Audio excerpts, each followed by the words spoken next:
Imagine waking up tomorrow and discovering that 10% of the money in your wallet quietly disappeared overnight. No warning, no headline, no notification from your bank. Just gone. If that happened, people would protest in the streets, governments would fall, news channels would run emergency broadcasts. But here's the strange part. Something very close to that already happens. Every year, to almost everyone. And most people never notice it. Because the money isn't taken from your wallet. Your wallet stays full. The numbers in your bank account don't change. But what those numbers can buy slowly shrinks. This is the invisible tax everyone pays. And unlike normal taxes, you never receive a bill. A few years ago, a simple grocery run told a quiet story. A basket that used to cost 1,500 rupees suddenly cost 1,700, then 1,900, then 2,100. Same vegetables, same milk, same rice, but the price kept creeping upward. At first, it felt temporary, maybe supply issues, maybe fuel prices. But months passed, then years, and that slow rise had a name: inflation. Most people think inflation is just things getting expensive, but that's the surface explanation. Underneath, something more interesting and more uncomfortable is happening. Inflation isn't just prices rising, it's money slowly losing value. And when money loses value, everyone holding it quietly becomes poorer. Let's simplify this. Imagine an island with 100 people. The entire island economy has exactly 100,000 coins. People trade, work, save, buy houses, buy food. Everything functions smoothly.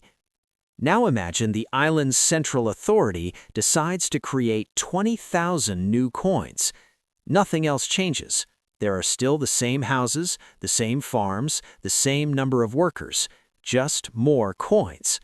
Suddenly, there's 120,000 coins chasing the same amount of goods. What happens next is predictable. Prices rise. Not because farmers became greedy, not because shops suddenly changed their minds, but because the money itself became more common. Each coin now represents a slightly smaller slice of the economy. Now zoom out from the island to the real world. Modern economies constantly create new money, sometimes slowly, sometimes extremely fast. During financial crises, pandemics, recessions, wars, stimulus programs, banking rescues, money is created through central banks and financial systems in ways most people never see. And when new money enters the system, it doesn't arrive equally. This is where the invisible tax begins to shape. Imagine a stadium wave. One section stands up first, then the next, then the next. The movement travels around the arena. New money moves through the economy in a similar wave. It usually starts in the financial system: banks, governments, large corporations, asset markets. Only later does it reach wages, salaries, and everyday workers. This delay creates a strange effect. The first people who receive the new money get to spend it before prices fully adjust. They buy assets, stocks rise, real estate rises, luxury markets boom. But by the time the wave reaches everyone else, prices have already climbed. Groceries are higher, rent is higher, fuel is higher. So the same paycheck buys less. The system didn't send you a tax bill, but your purchasing power quietly shrank. Economists even have a name for this effect: the Cantillon Effect, named after an 18th century economist who noticed that money creation benefits those closest to its source. Everyone further away pays the price. And here's the irony. Most people believe inflation happens because companies suddenly become greedy. But companies were greedy last year too, and the year before.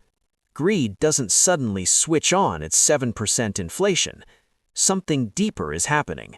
When the total supply of money grows faster than the supply of goods and services, prices adjust upward, sometimes slowly, sometimes violently.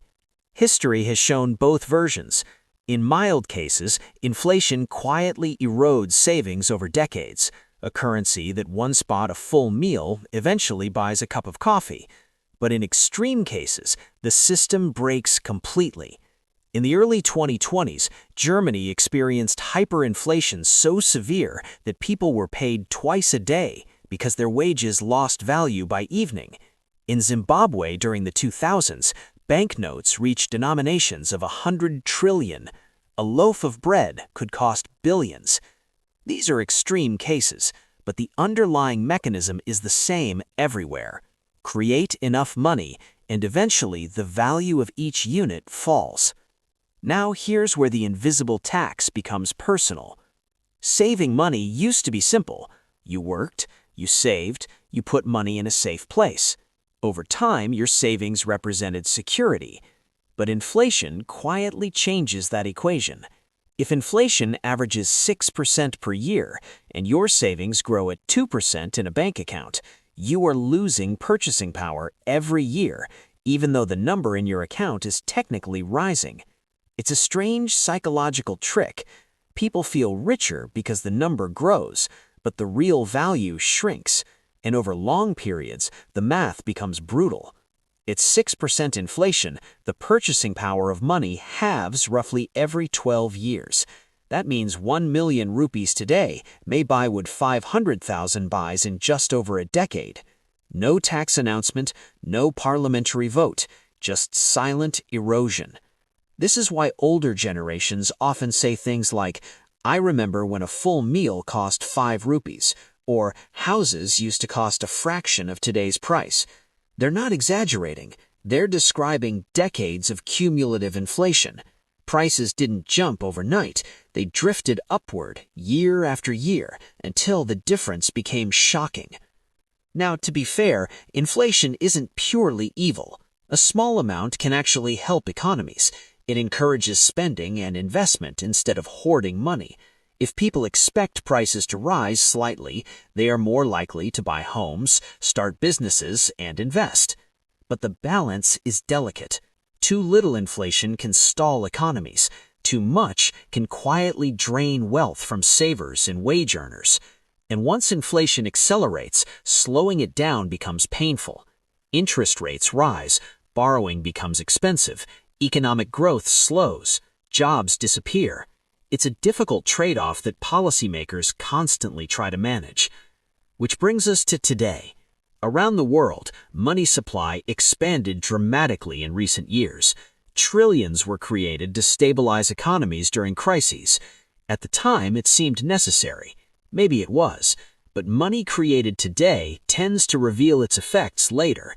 And that delayed reaction is what makes the invisible tax so difficult to notice. When prices slowly rise across thousands of products over years, no single moment feels responsible. There's no villain, no dramatic announcement, just a quiet shift in what money can buy. Look at housing prices in many cities, or education costs, or healthcare, or even basic groceries. Each increase feels small, but stacked together over time, the result becomes enormous. And the strange part is that many people blame themselves. They think they're falling behind, working harder but somehow saving less, when in reality, the measuring stick itself has been shrinking.